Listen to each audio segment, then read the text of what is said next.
Sementara Gubernur Lembaga Ketahanan Nasional Lemhanas Aceh Hasan meminta para kepala daerah untuk menyusun kebijakan yang adaptif seiring dengan kondisi global terkait konflik Iran dan Israel. Menurut Aceh, konflik terkini antara Iran dan Israel berdampak langsung pada stabilitas pasar internasional dan ketahanan nasional.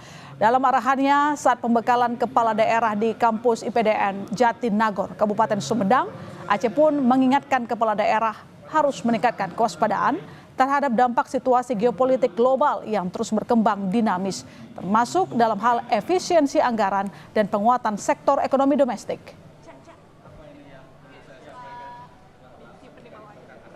Pasti ini akan mempengaruhi juga terhadap situasi harga minyak dunia.